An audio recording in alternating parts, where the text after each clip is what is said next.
Welcome friends to Farm Fresh Designs 59. In today's video, I'm using a special mold that was sent to me by a very special subscriber and a wonderful friend. So this particular mold is made by Zuri, and will send a link to it in the description box below. And I always get all of my Zuri molds from Micah Daughters. And this particular one is called Ornate Cross Set 1. Now, what I'm putting in just this one particular one is some black mica powder before I pour the resin. And then I use amazing casting resin to pour into all the molds. And if you've never used it, it's a 1-to-1 ratio. And you mix it up and you stir it, and you need to be ready to pour it in the mold. And it sets up in about 10 minutes. And it pops out really easy. You don't need to put any cornstarch in the mold at all. You just pour it straight in. Now, when I mix up resin, I always have an extra mold sitting by to use just in case I have some extra resin left over. So when I pop out this one is the one that I put the black mica powder in the mold before I poured the resin in. And I've used that on some different Christmas ornaments that I will show you in a future video. But it just goes ahead and adds some color to it. Now what I'm using is gold gilding wax. And I put it on rather heavy onto the one that's already, I guess it's kind of looks like it's a stained black. And I just put it on really heavy. And then what I'm going to do after that is I'm going to go around the edges and actually paint it with a gold metallic paint all around the edges. Now, if you've not used amazing casting resin before, when you take your molds out, they're going to be just a little bit slick, and you need to use chalk paint on them. A lot of times I'll just go ahead and take them outside and spray them with a clear sealer, and that goes ahead and puts a primer on it. But I always use chalk paint. And on the rest of them, I'm just going to go ahead and paint them all black instead of using the mica powder on them. I don't typically use acrylic paint on it, but if that's what you like, I would definitely put a sealer on it, because it's just going to help it to stick a little bit better.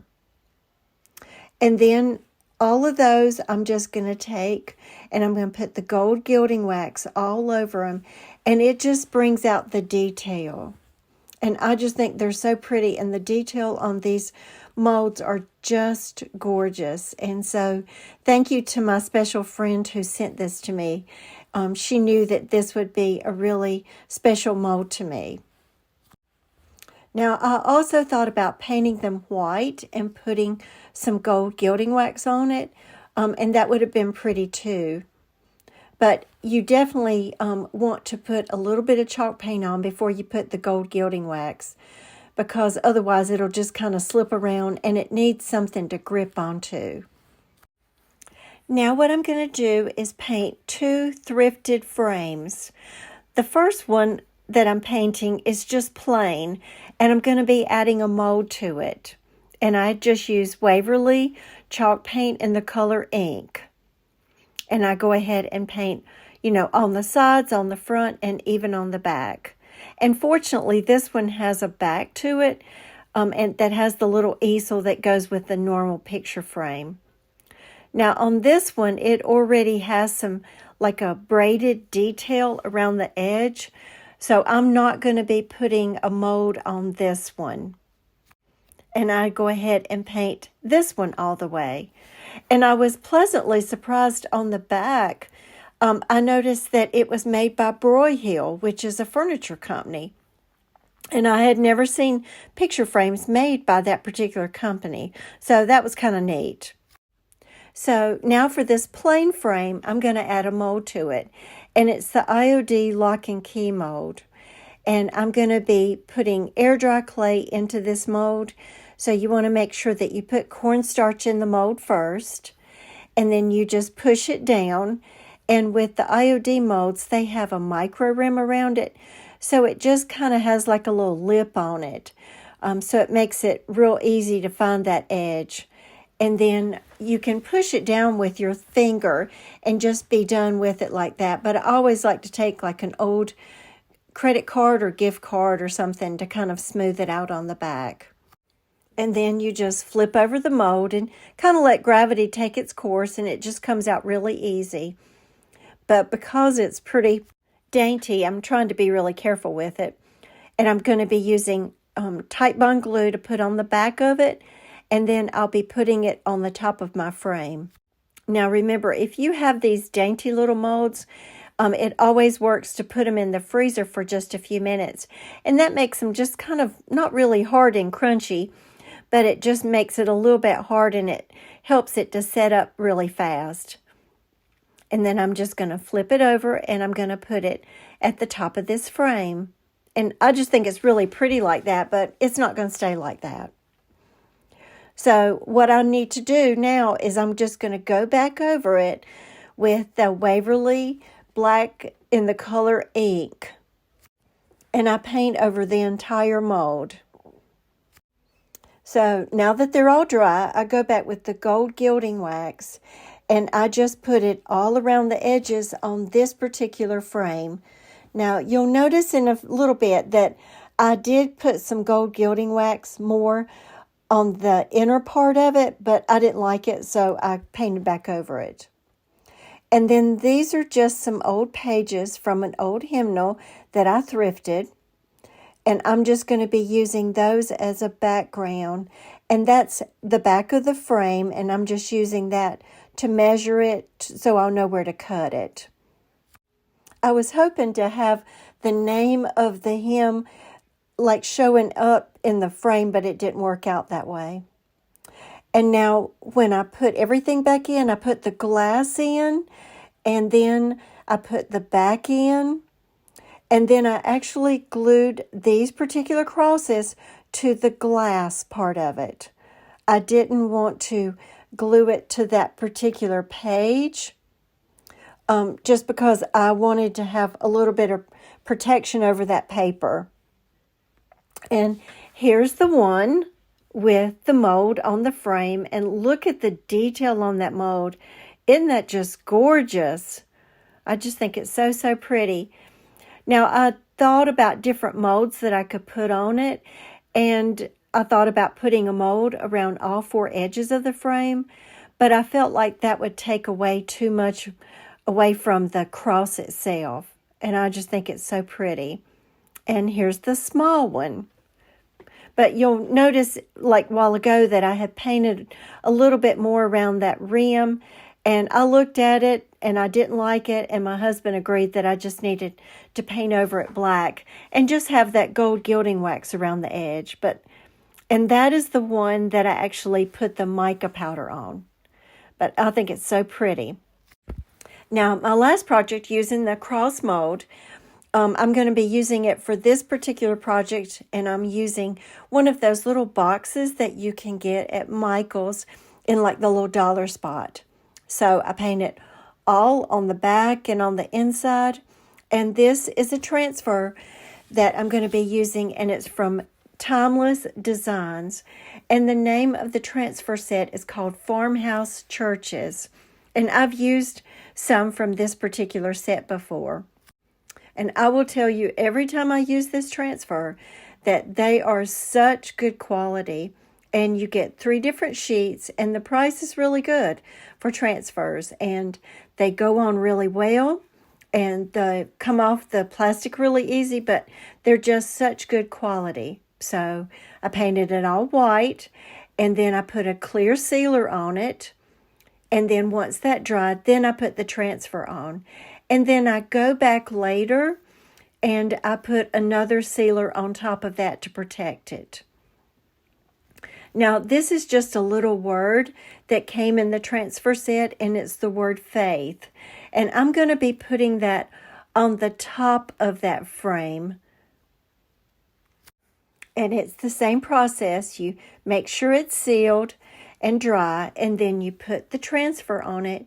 And I like to push that transfer on and kind of peel it back as I go along. And then you're going to want to use that plastic that it's on to rub over it, and that's called burnishing it. And that's really important that you do that. Now, this is just a little stamp that I got off of Amazon, and I think it was like about a size 4x4, and this one is old, and I actually just kind of cut it up in little pieces, and I'm using this crackle stamp to go all around the edge of that church. And I use IOD stone gray ink because I don't want it to be really strong. And I got a little bit of that ink on the church. So with the IOD ink, you've got a little bit of playing time with it. And I wiped it off with my finger because I didn't want that crackle finish to be on the transfer. And this is my last cross that I'm going to be putting on the inside. But I just think it's so sweet. And this is actually going to be a gift for my mom. Now, one of the things that I didn't film is one of those glass candlesticks that you can get at the Dollar Tree. And I spray painted it white. And then on the little inside where the candle is, I put glue all in it. And I actually put some air dry clay in it to kind of fill it up. And then I glued that little box onto the top of that candlestick. And this is just some twine that I'm using. And I just kind of wrap it around my finger a few times and then tie it in a little knot. And then I just hot glued it on. And on this particular distressing, I'm not using the stone gray ink. I'm just using the IOD black ink because I wanted it to really look like it was more distressed since it's a little bit rustic. And then for the little candlestick, I just took like a little makeup brush and kind of rubbed it into the ink and went around the candlestick. And here's the final project. But I just think it's so, so sweet. And I wanted to make a little tag with it to kind of hang from it, but I couldn't get the tag to hang right. So, Mom, if you're watching, this is going to be for you. But I just think it's so pretty because my mom grew up going to a country church. And I remember when we would go back to visit my grandparents, we would always go there. So friends, we are at the end of the video already. I hope you enjoyed it. I hope that you like this cross mold. I'm so thankful that my friend sent it to me because, you know, with Christmas coming up, Christ is the reason for the season. And even though the cross symbolizes more about Easter, I know that it is a Christian symbol that we really love all year long. And this would make a really good gift for a friend to make one of these projects, or you could even take this mold and make it with resin and, you know, like punch a little hole in it while it's still a little bit soft, and you could hang it as a necklace or use it as a bookmark. But I hope you enjoyed the video today. Leave me a comment below and tell me which one was your favorite. And let me know if this would be something that you would want to get to use actually to make Christmas gifts with. Because I just think it's such a pretty mold. So if you enjoyed the video today, make sure to give it a thumbs up. And if you haven't subscribed to my channel, I would love for you to become part of our family. So friends, I won't be putting out another video until after Thanksgiving. And I hope that you have a wonderful Thanksgiving and are able to spend time with your family and loved ones. And thank you so much for your support. I'll see you soon.